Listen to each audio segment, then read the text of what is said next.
श्राद्ध जीव के किए हुए कर्मों के अनुसार उसको गति देने में सहायता करने वाली एक विधि है। और इस विषय में जो प्रमाण है वो वेद है, शास्त्र है, ऋषि है। उन्होंने अपनी ऋतंभरा प्रज्ञा से, और कहना चाहिए उन लोगों ने ये बातें कही जिनको अतीन्द्रिय विषय का ज्ञान प्राप्त था, जिसके परसेप्शंस जो हैं वो लौकिक सामान्य परसेप्शन से बहुत ऊपर होते हैं। तो श्राद्ध की जो स्थिति है उसमें जो शंकाएं आती हैं उन पर थोड़ा हम लोग चर्चा करते हैं। कल हमने जो विषय उठाया था वो ये था कि बिल्कुल लौकिक धरातल पर भी मानव समाज की संवेदना की ये मांग है कि वो अपने सम्मानित अथवा किसी पूज्य अथवा अपने किसी प्रेमी का अंतिम जो संस्कार है वो इस तरह से संपन्न करे जिसमें आदर की अभिव्यक्ति होनी चाहिए, जिसमें प्रेम प्रकट होना चाहिए। माने जो प्रक्रिया अपनाई जाती है वह प्रक्रिया इतनी समर्थ हो जिसमें प्रेम की, आदर की, दुख की, वियोग जनित दुख की अभिव्यक्ति अवश्य होनी चाहिए। आभार प्रदर्शन भी होना चाहिए। तो वो जो अंतिम क्रिया है पूरे मानव समाज के लिए ये जरूरी है कि जो अंतिम क्रिया के लिए जो भी प्रारूप स्वीकार किया जाए, जो भी कर्मकांड स्वीकार किया जाए, उसमें ये सब बातें झलकनी चाहिए। ये मानव के लिए उचित है। मानव की जो संवेदना है, जिस स्तर पे मानव की संवेदना होती है उसके लिए ये बहुत। तो कोई व्यवहार ऐसा होता है जिसको हम मानते हैं कि ये पशुवत व्यवहार है, तो कोई व्यवहार ऐसा होता है जिसको हम बोलते हैं कि ये मानव के योग्य है, मानवोचित व्यवहार है। मानव एक संवेदनशील प्राणी है, बुद्धि प्रधान प्राणी है, जिसमें भावना का विकास है, बुद्धि का विकास है। ये ऐसा प्राणी नहीं है जिसमें केवल इंद्रिय जीवन जिया जा सके। जैसे वनस्पति इत्यादि हैं उनमें भी इंद्रिय जीवन है,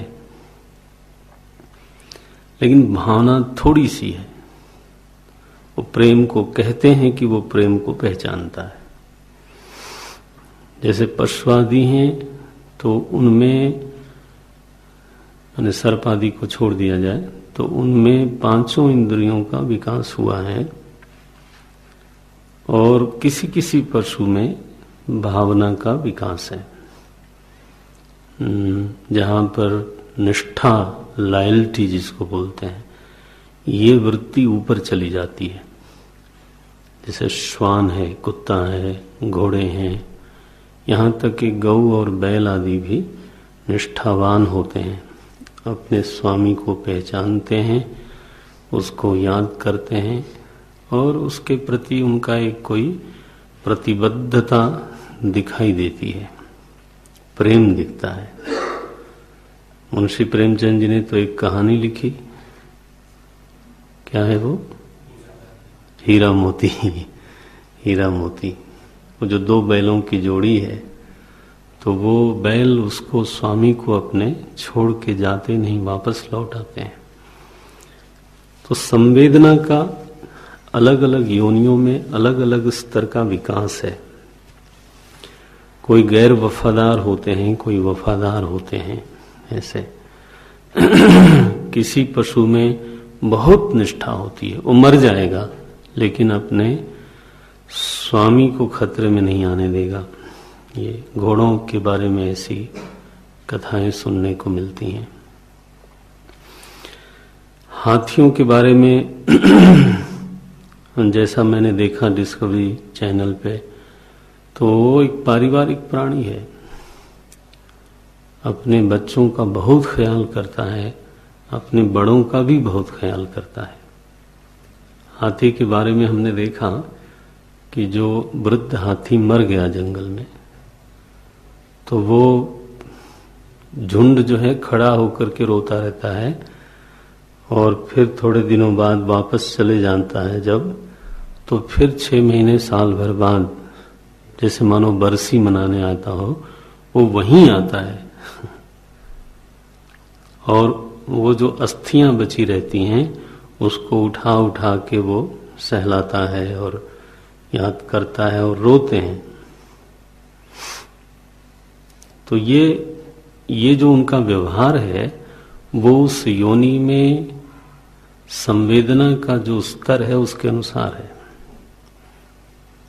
तो जब हम कहते हैं कि ये मनुष्योचित व्यवहार है, मानवोचित व्यवहार है, तो उसका अभिप्राय क्या है? थोड़ा कम करें आवाज, उसका कम करें। उसका अभिप्राय ये है, और हमारा वाला कम कर दें। उसका अभिप्राय ये है, ठीक है, कि मनुष्य के लिए एक व्यवहार अपेक्षित है, बड़ों के प्रति, छोटों के प्रति, बराबर वालों के प्रति, मित्रों के प्रति।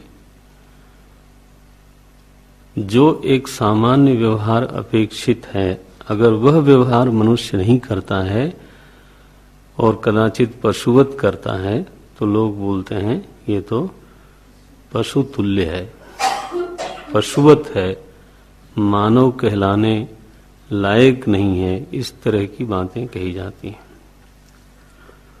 तो हमें अपने सगे संबंधी, पूज्य और प्रेमियों की कम से कम अंतिम क्रिया करने का वह तरीका आना ही चाहिए जिसमें आदर प्रतिबिंबित हो, कृतज्ञता अभिव्यक्त हो, प्रेम की अभिव्यक्ति हो। यह परम आवश्यक है मनुष्य जाति के लिए, इसमें कोई संदेह नहीं है।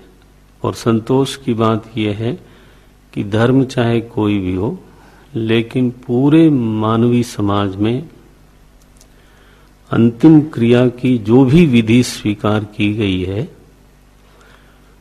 उस सभी विधियों में ये सब बातें शामिल हैं। चाहे वो कोई दफनाता हो, फातिहा पढ़ता हो, या क्रिश्चियन लोग हैं वो भी उसको एक सेरेमनी करते हैं, एक विधि करते हैं, तो उसमें ये सब बातें प्रकट होती हैं। तो ये लौकिक धरातल पर इसकी जरूरत है, पहली बात तो ये है। अब धार्मिक जो उसका रूप होगा उस पर हम चर्चा करते हैं। तो जिन धर्मों की ये मान्यता है कि देह छूटने के बाद जीव निर्णय के दिन तक कहीं विश्राम करता है और जहां उसको दफन किया गया है वहीं पर वो विश्राम करता है, तो इस विचार को आधार बना करके ही तो फिर वो कब्र को इस तरह से बनाते हैं कि ऐसा लगे कि हमारा जो पूज्य है या प्रेमी है वो वहां पर सुकून से रह रहा है। चैन से रह रहा है, वहां पर वो विश्राम कर रहा है। और इस दर्शन को, इस विचार को आधार बना करके ही इस्लामिक शायरों में बहुत सारे शेर हैं। जैसे मानो कब्र में पड़ा हुआ प्रेमी है, तो उसकी नायिका जब आती है फूल चढ़ाने, तो वो क्योंकि वहां है, वो उनकी मान्यता क्या है कि वो जो जीव, जो प्रेमी था, वो वहां पर है, तो उसको लेके फिर शायरी करते हैं लोग। जो चीजें बनती हैं वो उनका आधार कोई विचार होता है, जो प्रक्रियाएं बनती हैं उनका आधार कोई न कोई दर्शन होता है, इसको समझना चाहिए। हिंदू धर्म में जो श्राद्ध प्रक्रिया अपनाई गई, उसमें जो लौकिक मांग है वो तो पूरी होती ही होती है, लेकिन उसके अलावा जो उनकी धार्मिक निष्पत्तियां हैं, जो उनकी दार्शनिक निष्पत्तियां हैं, तो उनका प्रभाव होता है। हमारी दार्शनिक निष्पत्ति क्या है कि जीव अनादि है, प्रवाही नित्य है, संसरण कर रहा है। जब तक वो मुक्त नहीं हो जाता तब तक वो संसरण करता रहेगा। ऐसी दशा में संसरण का हेतु कौन है? बोले उसी के द्वारा किए हुए कर्म। कर्मों के अनुसार ही जीव एक शरीर को छोड़ करके दूसरे शरीर में जाता है। तो जीव की गति का निर्णायक, जीव के अगले शरीर का जो निर्णायक होगा, वो स्वयं उसी के द्वारा किए हुए कर्म होंगे।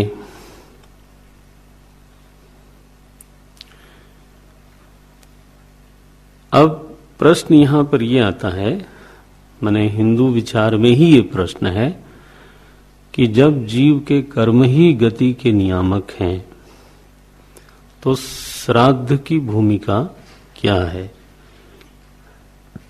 श्राद्ध करने से जो मृत जीव है, जो प्रेत जीव है, ये शब्द बोलना चाहिए। प्रेत माने प्रकर्षेण इतः गतः इत्यर्थः, जो हमेशा के लिए शरीर छोड़ के चला गया, उसको बोलते हैं प्रेत। प्रकर्षेण इतः प्रेतः।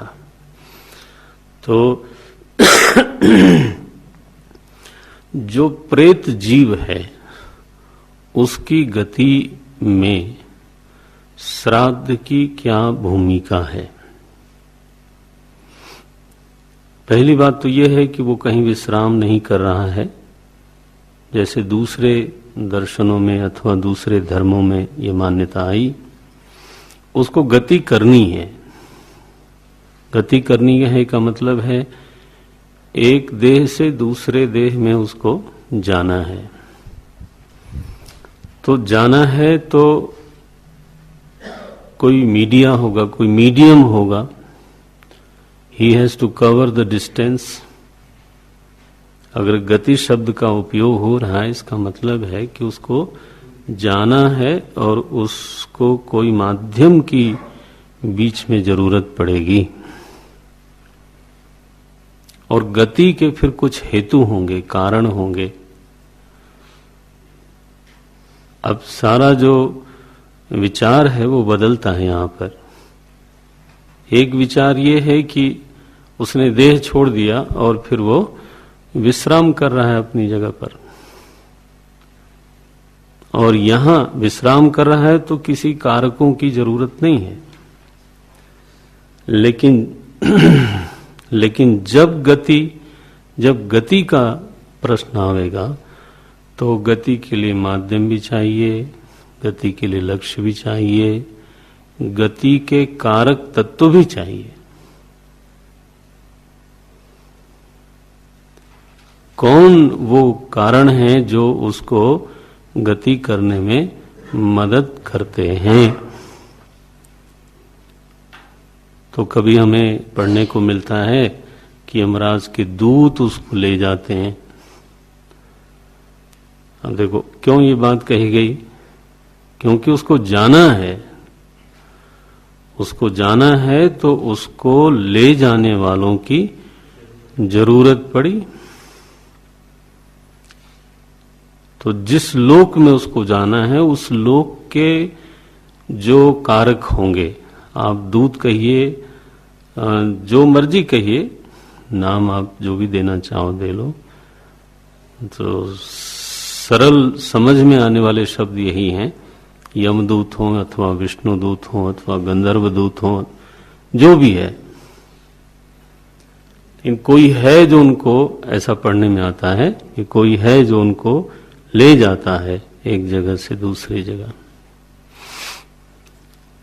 प्रश्न आता है कि वह जो जीव है वो जीव रूप में जाता है या जाने के लिए कोई वो शरीर धारण करता है। अब जब मैं प्रश्न उठाऊंगा तो ये विषय थोड़ा हो सकता है जटिल होने लगे, क्योंकि जीव स्वयं व्यवहार, सीधे बैठो, जीव स्वयं व्यवहार का आस्पद नहीं होता। जीवस्याद व्यावहारिका, जब वो स्थूल शरीर से संपर्क करता है, जीव का सीधा इस जगत के साथ व्यवहार देखा नहीं जाता। इसीलिए स्थूल शरीर को विश्व बोलते हैं। आखिर इस शरीर के साथ तादात्म्य करने पर ही जीव को विश्व कहा गया। क्यों कहा गया? क्योंकि विश्व के साथ जीव का जो कांटेक्ट है, विश्व के साथ जीव का जो संपर्क है, वो इस शरीर के बिना नहीं हो सकता। जीवस्यात् व्यावहारिकः, वो तभी बनता है जब स्थूल शरीर उसके पास हो। तो वो प्रश्न है कि जीव जब अपने अगले डेस्टिनेशन पे जाता है, अपने अगले शरीर में जाता है, तो वो स्वयं कैसे जाता, कैसे? तो एक सिद्धांत ये बताया गया कि प्रेत एक योनि है। ध्यान रखना, योनि का मतलब हुआ कि उसका एक विग्रह है, शरीर है। जैसे मनुष्य योनि है, वैसे ही प्रेत एक योनि है। नौ ये आपकी कॉन्सेप्ट्स हैं, हम लोग बचपन से सुनते आ रहे हैं, तो उसके बारे में थोड़ा आप जानना भी चाहिए। गरुड़ पुराण में इस तरह का वर्णन आता है कि जब हम त्रिगात्र अथवा 10 गात्र करते हैं, श्राद्ध 2 तरह से माना जाता है, त्रिगात्र और 10 गात्र। विस्तार से जब करते हैं तो 10 गात्र, 10 दिनों तक पिंडदान होता है, और संक्षेप में करते हैं तो 3 दिनों में पूरा करते हैं। तो गात्र माने शरीर होता है ना, सीदंति मम गात्राणि। ये तो जब आप त्रिगात्र बोलते हो तो 3 दिन में प्रेत के अंगों का निर्माण होता है, ऐसा वहां वर्णन आता है कि व्यक्ति जब पिंडदान करता है तो उसके अंगों का निर्माण होता है, प्रेत अंगों का निर्माण होता है, जिससे कि वो अगली गति प्राप्त कर सके। 13 ही प्रसिद्ध हैं, आप लोग सुना होगा।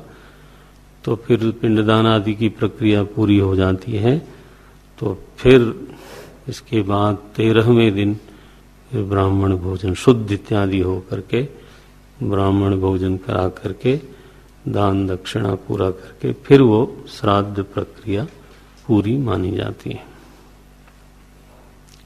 ऐसा हम लोग वर्णन सुनते हैं।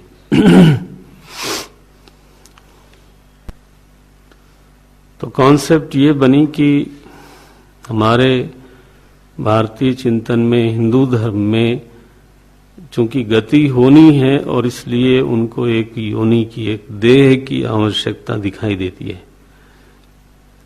जीव का जो लक्ष्य है वो उसके कर्मों के अनुसार बनेगा। उसमें परिवार के लोग कुछ खास नहीं करेंगे, लेकिन उसका जो फैसिलिटेशन है, जो उस लक्ष्य को पाने में जो एक मदद है, उस मदद करने वाली विधि का नाम श्राद्ध है। ये ऐसे कुछ समझना चाहिए। इसका दृष्टांत ऐसा समझ में आता है कि जैसे मुझे मानो जाना है प्रयागराज, काशी, रामेश्वरम, जहां भी जाना हो, तो लक्ष्य मेरा है, डेस्टिनेशन मेरा है, और वो खर्चा मुझे अपने जेब से जुटाना होगा। तो हमारे पास धन भी हो और हमारे पास लक्ष्य भी हो, इसके बावजूद इन्हीं दो चीजों से हम पहुंच जाएंगे ऐसा नहीं है। फिर एक सिस्टम भी होगा, कोई ट्रेन, कोई रेलवे विभाग भी है जो रेल चलाता है। चाहे रोज मैं जाऊं चाहे न जाऊं, लेकिन रेल तो चलती है। The system is available, if I have to go I will avail it. System है अपनी जगह पर, लेकिन जब हमको जाना होता है तो मैं उस सिस्टम का लाभ लेता हूं। और वह सिस्टम विमान के लिए भी है, वह सिस्टम रेलवे के लिए भी है, बस के लिए, जो भी सिस्टम्स हैं, सिस्टम्स आर देयर, वो पहले से हैं। होता यह है कि प्रत्यक्ष जगत में ये बात हमको समझ में आती है, और मैन मेड सिस्टम भी हमको समझ में आता है। मैन मेड बोल रहा हूं कि आजकल रेलवे का टिकट आप अपने घर से करते हो, और आपको विश्वास है कि ये जो हमने कंप्यूटर हैंडल किया है तो ये रिजर्वेशन हो गया, और जब मैं जाऊंगा तो वहां मेरी एक सीट अवेलेबल होगी। अगर हमसे पूछा जाए कि वो सीट कैसे अवेलेबल होगी, आप तो अपने घर पे हो, या 1 महीने 1.5 महीने पहले आप गए थे रेलवे स्टेशन पे और लेके आए एक कागज, और वो कागज क्या गारंटी देगा कि वो आपको एक सीट वहां देगा? बोले नहीं नहीं, देयर इज ए सिस्टम। हम क्या जोर से बोलेंगे कि देयर इज ए सिस्टम, एक व्यवस्था है। आप क्या बोलते हो? अच्छा, तो मुझे तो ये कागज लेके चलना है। और चूंकि वो व्यवस्था इफेक्टिव है, फंक्शनल है, इसलिए फिर हम जब जाते हैं वहां पर और वहां एक सीट हमको मिलती है हमारी, कोई उसको चैलेंज नहीं करता, फिर हम अपनी यात्रा पूरी करते हैं। तो जब गति करनी होती है व्यक्ति को, अगर गति करनी है, तो धन और लक्ष्य मात्र से वो गति संपन्न नहीं होती। इस बिंदु पर ध्यान देना। तब गति के कुछ नियम होंगे, गति के कुछ माध्यम होंगे, गति करने के लिए कोई व्यवस्था होगी।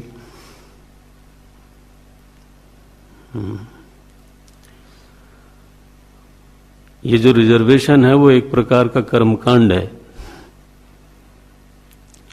मान लो हमारे पास धन है और मैं चला भी गया, क्योंकि सिस्टम है ऐसा मैं जानता हूं, मैं चला भी गया तो मुझे सीट नहीं मिलेगी वहां पे। फिर then I have to travel in general class. अगर बैठने की जगह मिल गई तो और नहीं तो माने अवैध यात्रा एक तरह की होगी जो हमारे लिए सुखद नहीं हो सकती। तो जब कहते हैं ना कि ठीक से श्राद्ध करने से सदगति होती है, सदगति माने उसका लक्ष्य नहीं बदल सकता, लेकिन जो यात्रा होगी वो सुखपूर्वक हो सकती है, सुविधाजनक हो सकती है, यह शास्त्र बोलता है। दृष्टांत याद रखिएगा। दृष्टांत ऐसा ही है कि जैसे हमारे पास धन भी हो और हमें ये भी पता है कहाँ जाना है, इसके बावजूद अगर कहीं हमारे पास आरक्षित टिकट हो, रिजर्वेशन हो, तो हमारी यात्रा बेहतर हो सकती है, सुखद हो सकती है। ये नाउ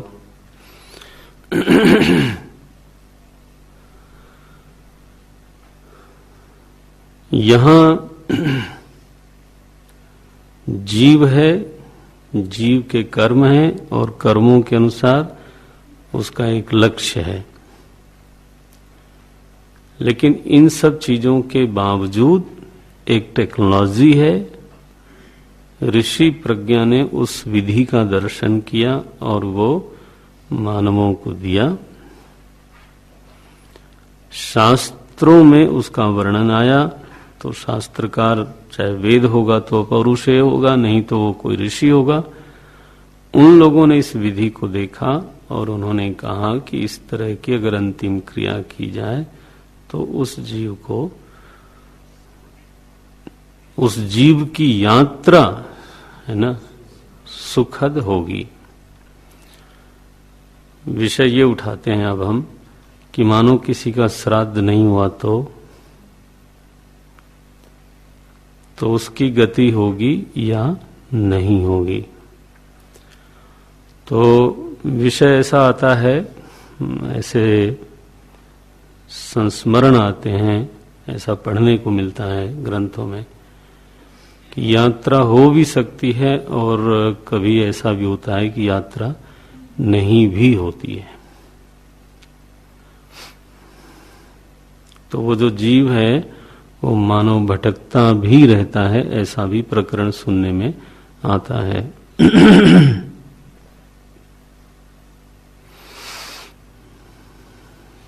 उनको माने अगला देह मानव प्राप्त नहीं हुआ, अगले देह की मानव प्रतीक्षा कर रहे हैं, उसमें समय लगा, प्राप्त नहीं हुआ, भटकन हुई। और उसका एक परिणाम ये होता है कि देह के बिना जो भोगता जीव है तो वो भोगेगा किससे? देह तो है नहीं, तो वो कोई सुखद स्थिति उसके लिए नहीं होती, वो उसके लिए एक तड़प होती है। और फिर कहते हैं लोग कि इसीलिए फिर वो दूसरे के शरीर को पजेस करता है, जिसको आप बोलते हो प्रेत बाधा। तो दूसरे के शरीर को फिर वो माध्यम बनाता है अपने भोग के लिए। उसका शरीर तो है नहीं, तो फिर वो इस तरह की प्रेत बाधाएं आती हैं। और ये शास्त्रों में इस तरह के वर्णन है, इसलिए इसको नकारने की चेष्टा एक झूठी मूठी बात है। लोग वही मतलब है ना कि डरते समय लोग कई बार सीटी बजाते हैं। इसी तरह से किसी चीज को बिना समझे ही मना कर देना, भीतर मानते भी रहना, बाहर मना भी करते रहना, फिर उसके ऊपर पिक्चर भी बनाना। ये आधुनिक समाज में लोग कहते हैं ये अंधविश्वास है, और जितनी ज्यादा चीजें इस पर बन रही हैं पहले नहीं बनती थी। तो तुम्हारा अंधविश्वास है तो तुम क्यों अब पश्चिम की पिक्चरें बताइए कितनी इस पर बनती रहती। हमारे तो भागवत में ही लिखा धुंधुकारी प्रेत हो गया। अब शास्त्र में इस तरह का वर्णन आता है, तुलसीदास जी महाराज को प्रेत ने ही मार्गदर्शन किया, तो अब वर्णन आता है तो उसमें मना कैसे कर दिया जाए सडनली? मना करने के लिए भी कोई प्रमाण होना चाहिए, पुख्ता प्रमाण होना चाहिए। चूंकि नहीं दिखता है इसलिए नहीं है, ये कोई तर्क है? माने नहीं दिखना तो तर्क नहीं हो सकता, नहीं तो बहुत सारी चीजें दिखती हैं।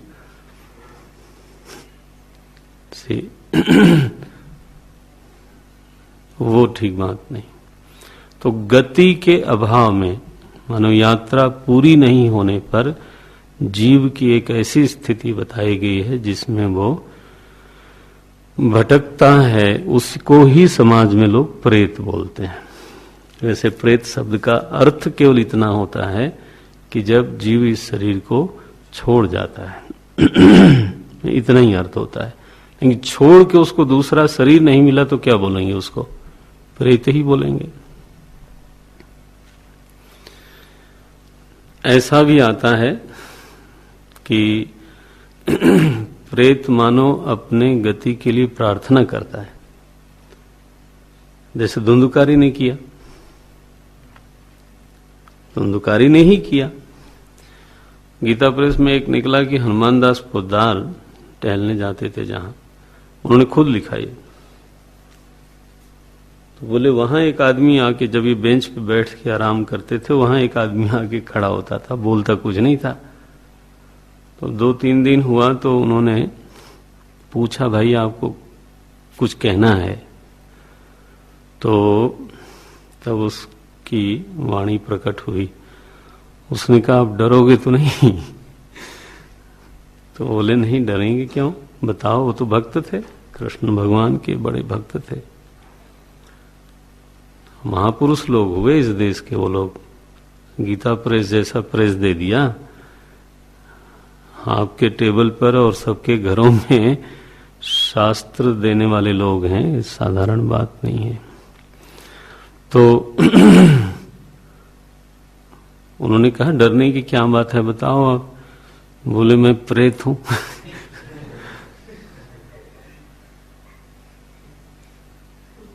अब बताओ, कोई आपके सामने आके बोल जाए तो आपकी हालत क्या होगी मैं प्रेत हूं। उन्होंने पूछा फिर आप, मैं क्या कर सकता हूं, आप मुझे बताओ। तो बोले कि मेरा श्राद्ध गया में करवाइए। तो मेरी गति नहीं बन पा रही।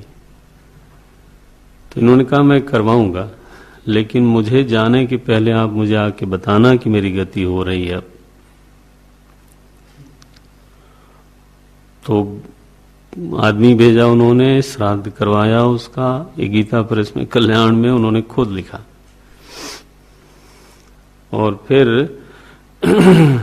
वो टहलने की बात बैठे तो एक दिन वो सामने आया, उसने आभार व्यक्त किया और बोले अब मैं नहीं आऊंगा, मेरी गति होने वाली है, तो अब मैं चलता हूं।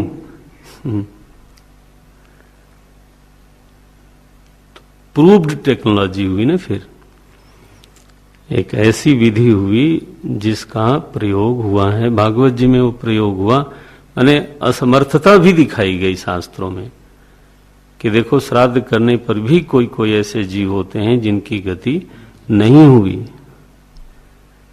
तो यह दावा करना कि जस्ट बिकॉज केवल हमारे पास कर्म है इसलिए मेरी गति हो ही जाएगी, यह जो दावा किया जाता है उस पर थोड़ा प्रश्न चिन्ह तो जरूर है कि कई तो ऐसे भी हैं जिनका श्राद्ध करने पर भी गति नहीं होती। तो बिना श्राद्ध के तो फिर नारायण, हाँ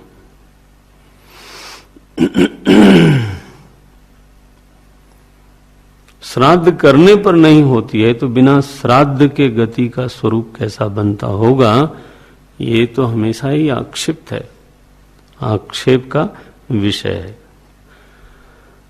अब इस पर आक्षेप ये किया जाता है कि दुनिया में इतने मनुष्य हैं तो सभी जगह तो श्राद्ध है नहीं। ये केवल 1 करोड़ लोग भी नहीं होंगे हिंदू, 1 करोड़ कह रहा हूं, 100 करोड़ में से 80 करोड़ होंगे और क्या होंगे, या कुल विश्व में मिला के 100 करोड़ लोग होंगे तो सभी लोग थोड़ा श्राद्ध करते हैं। तो इतनी बड़ी जनसंख्या है वो श्राद्ध नहीं करती, तो उन जीवों का क्या होता है? उन जीवों का मैं तो समझता हूं जनरल क्लास में ट्रैवलिंग होती होगी। जो ट्रेन की बोगी है उसमें ज्यादातर जो है वो जनरल क्लास होती होगी। और एक बात और ध्यान में रखनी चाहिए कि वो खुद ही कहते हैं कि हमारे यहां गति नहीं होती है। हमारे यहां तो वहीं अटका रहता है वो, कहां? कब्र में। गति सिद्धांत को उन्होंने जब समझा ही नहीं, तो ये दावा कोई कैसे करे कि उनकी गति बिना श्राद्ध के ही हो गई? तो उन्होंने मना किया कि गति नहीं होती है। हमारा जीव तो बिना शरीर के उसी कब्र में पड़ा हुआ है। तो उन्होंने खुद ही माना कि गति नहीं हुई है उसकी। अब कोई हिंदू वहां जाकर के उनका श्राद्ध कर दे तो उठ जाएंगे कब्र में से।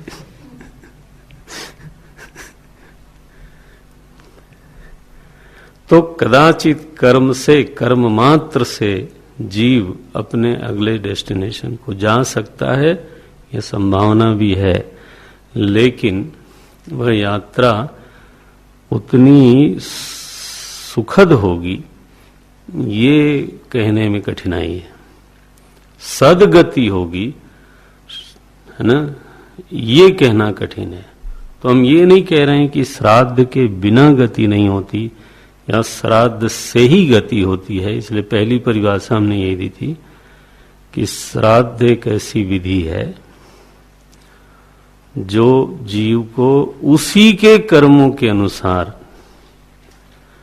गति देने में सहायता करती है।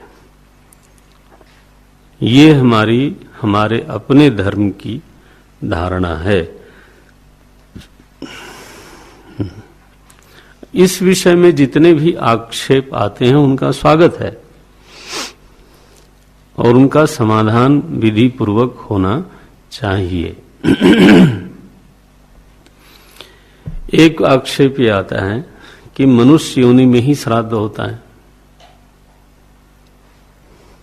तो जीव तो जो हैं वो सारे हैं, पशु पक्षी, है ना, सभी जीव हैं। तो वो जब शरीर में मरते हैं अपने, तो उनकी गति कैसे होती है? उनका श्राद्ध कौन करता है? और अगर उनकी गति दूसरे शरीर में बिना श्राद्ध के हो जाती है तो उन्हीं के सदृश मनुष्य योनि में ऐसा क्यों नहीं होता? ये प्रश्न उठ सकता है, उठाना भी चाहिए।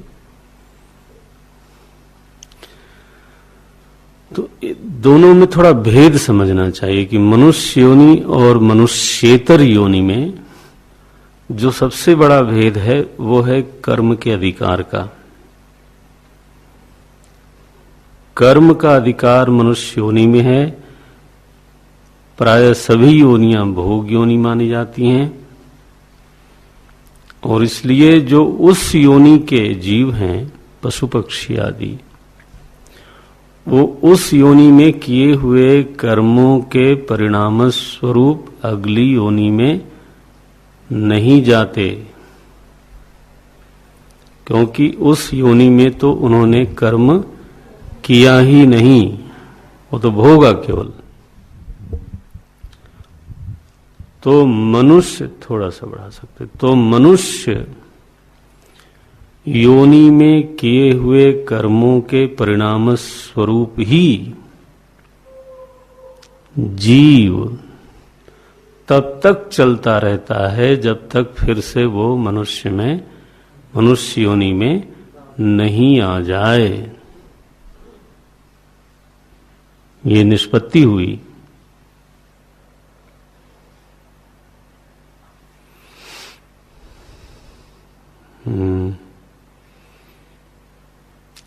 जो कमाई की जगह है वो है मनुष्य का शरीर।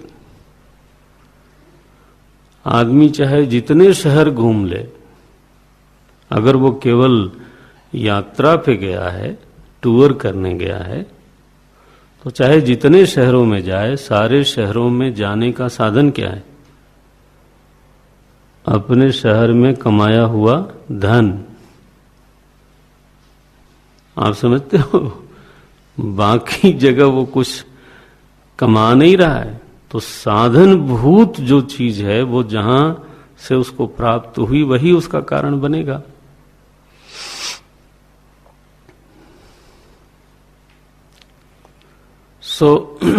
यह भेद हमेशा स्वीकार करना चाहिए। काकभुसुंडी जी को शाप लगा कि 1000 योनियों में जन्म लो, लेकिन ये शाप कब लगा? मनुष्य योनि में। और उसी शाप की प्रेरणा से एक शरीर से दूसरे में, दूसरे से तीसरे में, तीसरे से चौथे में, वो जो प्रेरणा करने वाला वचन है वो एक ही है, वो मनुष्य योनि में मिला। तो जीव को अपना जीवन जीते हुए अनेक स्वभाव प्राप्त हो जाते हैं, अनेक प्रकार के कर्मों का संग्रह होता है, पूर्व भी है और अभी भी है, इस जन्म में भी है। तो ये जो प्रभु की बनाई हुई दुनिया है, इसमें नाना प्रकार के स्वभावों को क्षय करने वाली योनियां हैं, नाना प्रकार के कर्मों का भोग देने वाली योनियां हैं। वो कर्म और वो स्वभाव दोनों उसने प्राप्त किए हैं मनुष्य योनि में। जैसे कोई व्यक्ति बहुत लॉयल है, मानो वही स्वभाव हो गया उसका, तो अब अंततः जीव की जो परम गति है, जहां पर जाकर के ही उसको अंत में विश्राम होना है, वो है परमात्मा। और इसलिए कोई भी स्वभाव माने परमात्मा की प्राप्ति के अलावा कोई भी स्वभाव उसके लिए वांछित नहीं है। वास्तव में उसके लिए कोई वो परम गति नहीं हो सकती। तो जैसे अगर वो बहुत निष्ठावान है तो ऐसी योनि चाहिए जहां स्वभाव से वो लॉयल हो। एक व्यक्ति का स्वभाव है कि एक ही व्यक्ति के प्रति निष्ठावान होगा, कोई कोई स्वभाव है कि एक परिवार के प्रति निष्ठावान होगा। तो ऐसे पशु हैं जो एक व्यक्ति के प्रति बस मास्टर्स वायस। मुझे कुत्तों में डॉबरमैन के बारे में कहा गया कि ये only recognize more a master than anybody else. ऐसे किसी में शौर्य है, क्रौर्य है, उसके लिए कोई योनि है। किसमें संदेह की अधिकता है, उसके लिए अलग योनि है। किसी में हीन प्रकार की चालाकी है, जैसे लोमड़ी इत्यादि का स्वभाव है, तो वो योनि बनी इसलिए क्योंकि वो स्वभाव वहां जाकर के क्षीण हो। संदेह की योनि बनी, जैसे कौवा है। अब ऐसी वृत्ति मानो बहुत बढ़ गई आदमी की। तो आप देखिए नैसर्गिक व्यवस्था कैसी है कि जब यह स्वभाव जीव को ग्रस लेता है एक तरह से, तो अपने आप मान लो उस स्वभाव को छुड़ा ही नहीं सकता। अब वो पूरी तरह से स्वभाव के परवश हो गया, तो उस स्वभाव को कहीं न कहीं जाकर के एक झांस होना पड़ेगा। ये कुटिल काकई वो सब ही डराही। रामचरितमानस में काकभुसुंडी जी को सांप इसलिए दिया कि लोमस ऋषि को ऐसा लगा कि ये आदमी ऐसा है कि बड़ा ही सजग रहता है और बहुत चालाक समझता है अपने आप को। देखो उन्होंने क्या शब्द दिया, कुटिल काक इव सब ही डराही। सबसे डरता रहता है, डरता है इसलिए सजग रहता है। अब ये स्वभाव देखा उन्होंने, उनका फिर वही बन जाओ, मनुष्य बनने लायक नहीं हो। तो इतनी योनियां हैं, आप इस चित्र को समझो। उससे कहीं ऐसा संदेश मिलता है कि आदमी के, जीव के, चलो आदमी छोड़ देते हैं, जीव के साथ इतने प्रकार के स्वभाव जुड़ सकते हैं। इसीलिए इतनी योनियां हैं।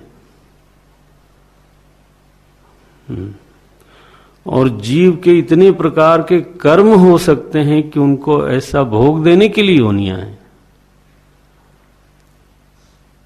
और इतने तरह के कर्म हैं कि उसको भोग देने के लिए इतने लोक हैं। गीता जी में आएगा, पढ़ेंगे आप, कि एक साधक, उसने वर्ण तो ठीक किया है, लेकिन मानिए कि उसका जो यात्रा है वो बाधित रहती है, बाधा दौड़ करता है, वो मंद प्रस्थान है। जितनी लगन होनी चाहिए, जितनी गति होनी चाहिए, उतनी गति उसमें नहीं है सपोज। तो ऐसी दशा में वो अपनी यात्रा इस शरीर में पूरी नहीं कर पाता। शरीर बूढ़ा हो गया, अब वो शरीर काम नहीं करता साधना के लिए। लेकिन चूंकि उसका वर्ण सही है और चूंकि पीछे से साधना भी उसकी प्रतिकूल नहीं थी, केवल मंद प्रस्थान है, बाधित होती रहती है, तो ऐसे साधक को गीता जी में कहा गया योग भ्रष्ट। ये तो समाज में योग भ्रष्ट का अर्थ अलग होता है। वो लोग अपने ढंग से अर्थ निकाले बैठे होंगे, उनको छोड़ दीजिए आप। योग पूरा नहीं कर पाया, उससे रह गया, इसको बोलते हैं योग भ्रष्ट। अब योग भ्रष्ट की गति क्या होगी? तो भगवान कहते हैं कि अगर तो कुछ भोग वासना के कारण वो अपनी यात्रा पूरी नहीं कर पाया है, तो अब मेरी करुणा ऐसी है, मेरा विधान ऐसा है, प्राप्य पुण्य कृताम लोकान उषित्वा शाश्वती समाह। तो जिस भोग वासना के कारण उसकी गति बाधित होती रहती थी, मैं उसको वो भोग ही इतना दे देता हूं, लेकिन मनुष्य योनि में नहीं। ध्यान रखना, मनुष्य योनि में देने पर और भोग करने पर भोग की वासना क्षीण होने के साथ साथ बढ़ जाएगी। देखो कैसी सृष्टि की व्यवस्था है। तो पुण्य कृताम लोकान प्राप्य, उन लोगों को फिर वो प्राप्त करता है जो बड़े बड़े यज्ञों से शायद किसी को लोगों को प्राप्त हुए हों, और वहां जाके क्या करता है? ध्यान भजन करता है। बोले नहीं, उषित्वा शाश्वती समाह।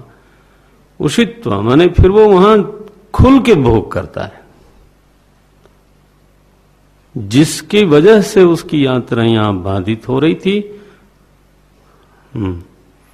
वो वजह उसने मानो वहां पर एक झांस करी, क्षीण कर दिया, हल्का हो गया मन। उषित्वा शाश्वती समाह। फिर शुचि नाम श्री, to complete his journey he comes back. शुचीनाम श्रीमतांगे योग भ्रष्टो विजायते। एक विज्ञान है इसके पीछे। जीव जीव का जो ट्रैवलिंग पैटर्न है, ध्यान रखना इस शब्द को, जीव की गति की जो एक शैली है, उसके पीछे एक चिंतन है, एक व्यवस्था है। और भगवान अपने मुख से बोलते हैं, किसी को मैं भोग देने के लिए अच्छे लोक में ले जाता हूं ऐसे ही नहीं, उसका एक पर्पज है।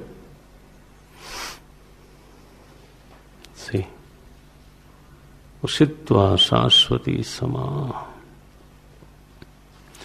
फिर वो आता है वापस, इसलिए कि अपनी यात्रा पूरी करे, तो ऐसी जगह पे आता है जहां से वो शुरुआत कर सके। अच्छा, मानो कोई ऐसा जीव है जो लगन उसकी ठीक थी, लेकिन उसका शरीर साथ नहीं दे पाया, शरीर पूरा हो गया। तो भगवान कहते हैं उसको फिर हम शुभ लोक में नहीं भेजते। ये नहीं है कि ट्रैवलिंग पैटर्न यही होगा कि हर योग भ्रष्ट को पहले स्वर्गलोक जाना पड़ेगा और फिर वहां से नो, अथवा योगिनाम एव कुले भवति। देखो ये दो शैली बताई, अथवा योगिनाम एव कुले भवति धीमताम एतद ही दुर्लभतरम।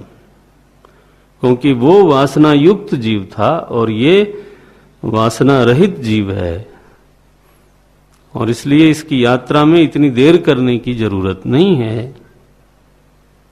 अगर आप इस प्रसंग को एनालाइज करोगे तो अभिप्राय ये निकलेगा कि जीव चाहे नरक में भी जाता हो तो कोई दंड देने के लिए उसको नहीं भेजा जाता। आप समझते हो ना, उसके कर्मों का भोग कराने के लिए, जिससे वो क्षीण हो जाए, और उसके स्वभाव को क्षीण करने के लिए, जिससे वो हल्का होके फिर से आवे and he will be given another chance to start his journey. ये सारा ट्रैवलिंग पैटर्न केवल इसलिए है कि जीव अपने परम लक्ष्य में प्रवेश कर जाए। जब तक ये नहीं होता तब तक ये पूरी ट्रैवलिंग चलती रहती है। There is a system not man made, God made. एक नैसर्गिक व्यवस्था है। अब हम लोगों की ऐसी स्थिति है कि मानवकृत व्यवस्था एक तो प्रत्यक्ष है और मानवकृत है, तो उसमें बड़ा विश्वास है लोगों को।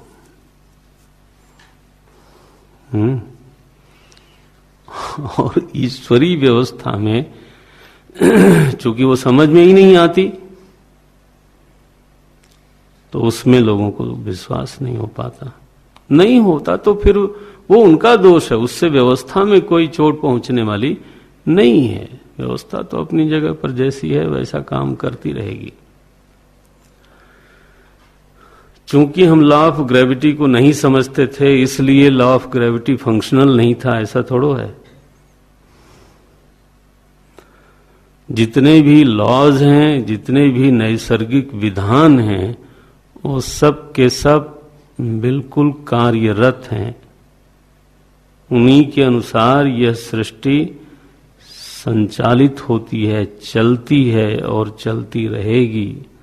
जो लोग उन विधानों को जानते हैं, महर्षि लोग, और उन विधानों का उपयोग करते हैं, उनको लाभ ज्यादा होता है। जो लोग इन विधानों को नहीं जानते, उपयोग नहीं करते, उनको कोई लाभ नहीं होता। विधान अपनी जगह पर रहता है। ये तो गति है, तो गति की एक शैली भी है, गति के कुछ कारक तत्व भी हैं, गति की एक व्यवस्था भी है। यहां तक विज्ञान है इसके पीछे कि जीव किस योनि में जाएगा, क्यों वहीं जाएगा। Nothing is accidental. हर चीज इतनी नियम निबद्ध है कि आप किसी भी चीज को आकस्मिक नहीं बोल सकते, बोल ही नहीं सकते। सारी चीज विधान में बंधी हुई है। बरसी के समय लोग पिंडदान करते हैं पितरों के लिए, क्योंकि यहाँ प्रकरण पितर का आया था। तो एक विषय है हिंदू धर्म का श्राद्ध, उसको आपको समझना जरूरी था।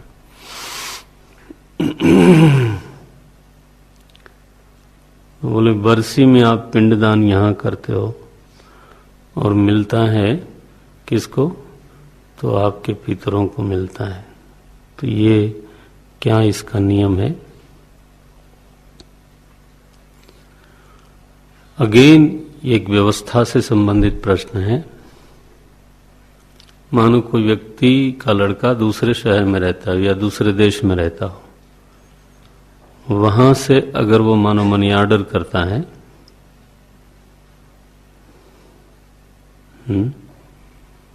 तो वहां वो एक कर्मकांड मात्र करता है, ठीक है कि नहीं? एक फॉर्मेलिटीज जो सिस्टम डिमांड कर रहा है, वो फॉर्मेलिटी वहां वो पूरा करता है। Now he does not know, उसको ये मालूम नहीं है कि अब ये जो हमने यहां जमा किया है पैसा, ये दूसरे देश में मेरे घर पे जाके देने वाला कैसे देगा।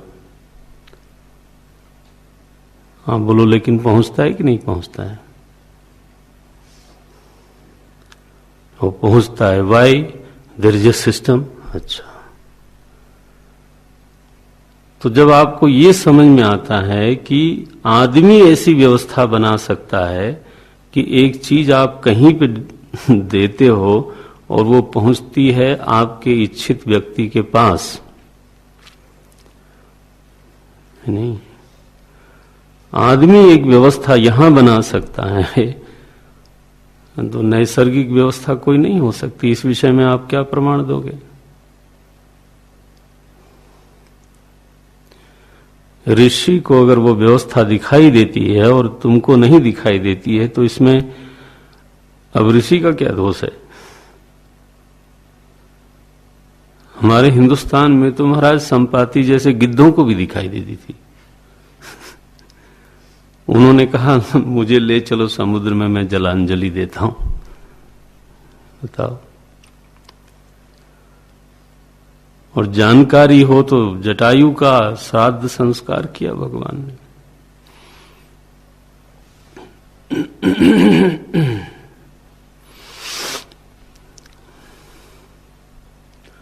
व्यवस्था की बात अगर मनुष्य को समझ में आ जाए, उस पर बुद्धि अगर ठहरने लग जाए, तो उसको ये सारी बात समझ में आ जाएगी कि यहां अर्पण करने से किन मंत्रों के द्वारा, किस पक्ष में, किस मुहूर्त में, क्या उद्देश्य लेकर के अर्पण करने से वहां क्या उसका परिणाम निकलता है। लोग बोलते हैं यहाँ जलांजलि देते हैं, आप तिलांजलि देते हैं, आप पिंडदान, स्थूल बुद्धि के लोग पिंडदान देते हो, वहां पितरों को जो चाहिए वो मिलता है। तो आटे ही मिलना चाहिए, 4 लड्डू आटों के, और क्या। अगर जाता भी होगा तो वही मिलना चाहिए। मुझे बड़ा विचित्र लगता है कि बस ये सारी बातें इसलिए बुद्धि में आती हैं क्योंकि we have failed to understand that there is a big systems, not system. यहां इतनी व्यवस्थाएं काम कर रही हैं इस सृष्टि में, जिनको हमारी आंख नहीं समझती। मैं एक दृष्टांत देता हूं लौकिक। आपके शरीर में इतने अंग हैं और उनकी अलग अलग आवश्यकता है और अलग अलग मात्रा में आवश्यकता है, और आप मुंह में क्या डालते हो?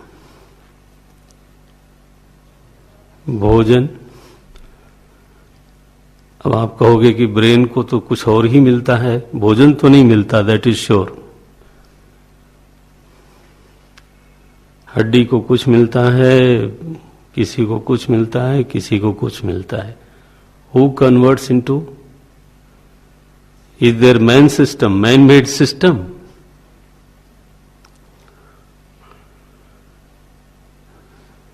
यही प्रश्न आते हैं ना, ये जो ऑब्जेक्शंस हैं वो इसी तरह के आते हैं कि हमको ये कहना है कि यहां आप जल चढ़ाते हो तो वहां पितरों को इतना बड़ा वैभव कैसे मिलता है। एक दिन मैंने सुना, पता नहीं कितना याद रहा मुझे, जहां तक मुझे याद है वो कह रहे थे कि शरीर का कि वजन का 2% शायद होता है सिर का वजन, ऐसा कुछ है। बट 25% जो कैलोरीज हैं और ऊर्जा है वो यही हजम करता है। कुछ ऐसा है क्या डॉक्टर साहब? तो अब उनको उतना चाहिए, वजन है 2% और वो भी उनको first class, not second, first class चाहिए। तो who converts all this things? आप तो देखा जाए तो पिंडदान ही करते हो। आई एम सॉरी, आपका भोजन में बिगाड़ना नहीं चाहता, लंच का टाइम हो गया है, बट देखा जाए तो अब आटा और सब्जी और दाल, this is what you are giving. But आपके अंगों का वो सीधा भोजन नहीं है। अंगों को जो चाहिए वो एक दूसरी ही चीज है। तो उनको एनर्जी चाहिए, उनको कैलोरीज चाहिए।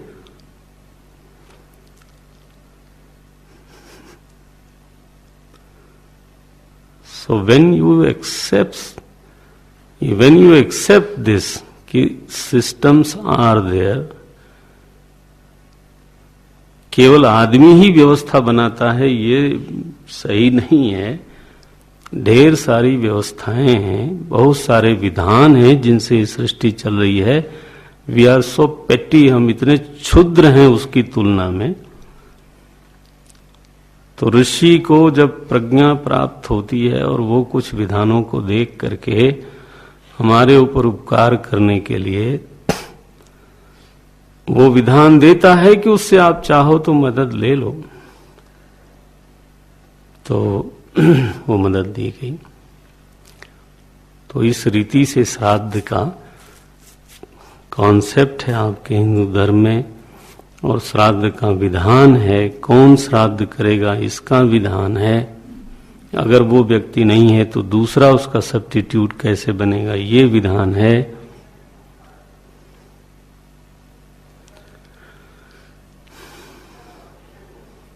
धर्म केवल वेदांत का नाम नहीं है, इस बात को ध्यान में रखिएगा।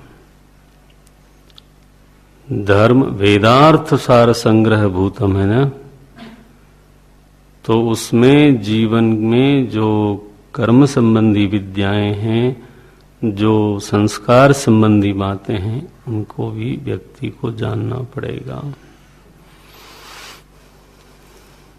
जानना चाहिए।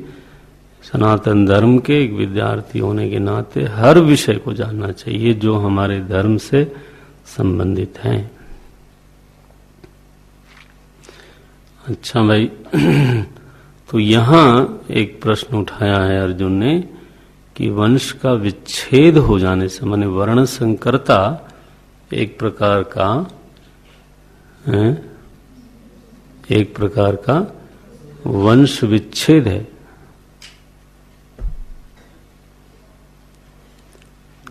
ये बहुत कठोर टिप्पणी है, बट है। वंश विच्छेद होने से, चूंकि उस वंश को ही वो बालक वंश का नहीं होने से उसके द्वारा दिए गए पिंड पितरों को नहीं मिलते। तो पिंड, पितर जो लोक है जहां पर पिंड की जरूरत है, तो उन्होंने कहा कि लुप्त पिंडोदक क्रिया पतंति पितरः।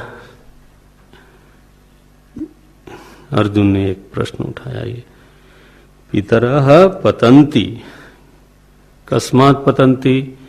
लुप्त पिंडोदक क्रिया, क्योंकि उनकी पिंड क्रिया लुप्त हो गई।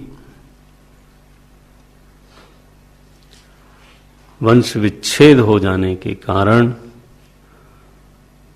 तो अर्जुन की चिंता ये है यहां पर कि कुलघातियों को स्वयं तो नरक में जाना ही पड़ता है, कुल को भी जाना पड़ता है, समाज में भी मर्यादाएं छिन्न भिन्न हो जाती हैं, उन मार्ग को चला जाता है सारा समाज।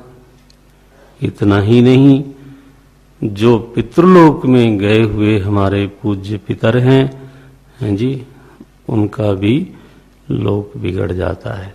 तो मैं नहीं समझता कि ये युद्ध किसी भी प्रकार से श्रेय का हेतु बनेगा, बल्कि उल्टा है। अहोबत महत पापम कर्तुम व्यवसिता वयम। बोले ये छोटा मोटा नहीं, हर तरह का पाप इस युद्ध से होने वाला है। इसलिए विसृज्य सशरम चापम शोक संविघ्न मानसः। तो शोक से पूरी तरह से संविघ्न होकर के रथ के पिछले हिस्से में जाके बैठता है अर्जुन। और इसमें शोक का हेतु क्या है? भाई निर्णय अगर हो गया तो हो गया, अब इसमें शोक का हेतु क्या है? वो महावीर था, अगर उसने निर्णय कर लिया कि ये ठीक नहीं है और इसलिए युद्ध नहीं होना चाहिए, तो अब बस हो गया, निर्णय हो गया, तो शोक क्या? तो उसको मालूम है कि ये मेरी बुद्धि का निर्णय तो है, लेकिन सबसे पहला विरोध कहिए अथवा जहां से समर्थन मुझे मिलना चाहिए, वो पहला समर्थन ही वहां से नहीं मिल रहा है। भगवान हमारे इन सारे विचारों से संतुष्ट नहीं है। इसका मतलब है कि अगर वो संतुष्ट नहीं है, उनका अगर मत है कि युद्ध होना चाहिए, तो इतना सब समझने के बावजूद मुझे युद्ध करना पड़ेगा। अब देखो, उसकी हृदय की चाह एक है और उसको बुद्धि बता रही है कि तुमको इसके बावजूद अपनी सारी इन सब विचारों के और चाहनाओं के बावजूद तुमको युद्ध करना पड़ेगा। सेकंड, कहीं न कहीं अर्जुन को इस बात का एहसास जरूर होगा, कहीं न कहीं क्या बड़ी तीव्रता से बोध होगा कि जितना भी पांडव पक्ष है चढ़ के जो आया है कुरुक्षेत्र में, वो हमसे क्या अपेक्षा करता है। तो मेरी व्यक्तिगत सोच ये होगी, और उनकी अपेक्षा, देखो दूसरों की अपेक्षाओं का भी हमारे मन पर बोझ पड़ता है, ऐसा नहीं है कि नहीं पड़ता है। कोई भी व्यक्ति अपने अकेले मन के हिसाब से नहीं चल सकता।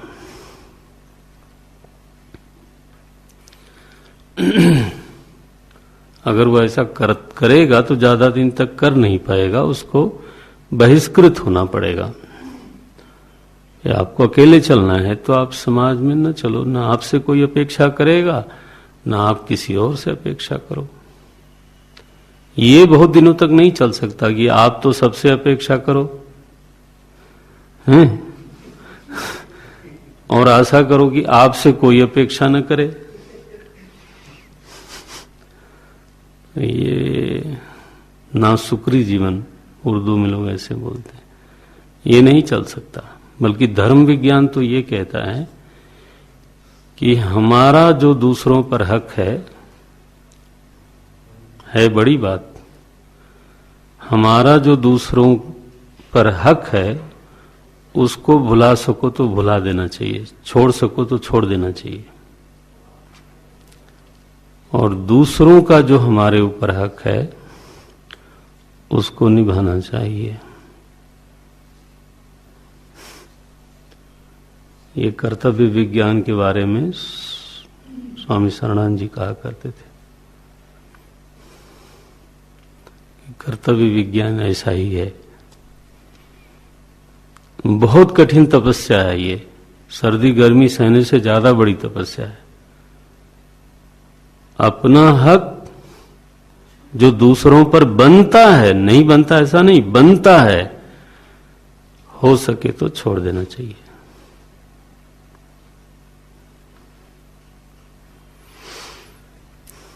लेकिन दूसरों का जो मेरे ऊपर हक बनता है उसको कभी नहीं छोड़ना चाहिए, उसको निभाना चाहिए।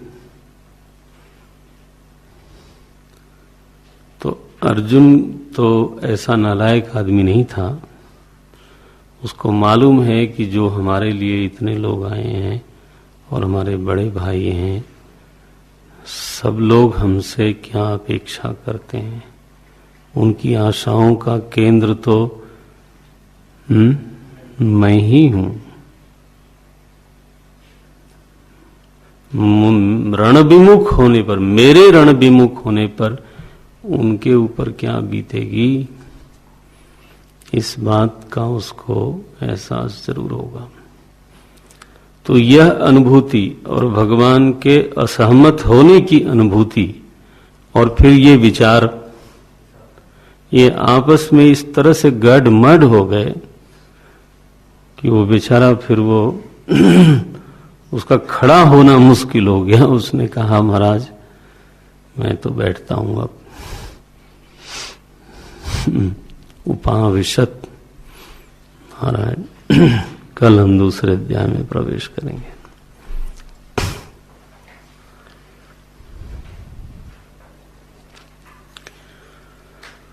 ओम पूर्णमदः पूर्णमिदं पूर्णात् पूर्णमुदच्यते पूर्णस्य पूर्णमादाय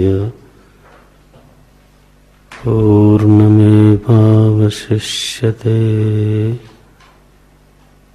ओम शांति शांति शांति। हरि ओम श्री गुरुभ्यो नमः। हरि ओम।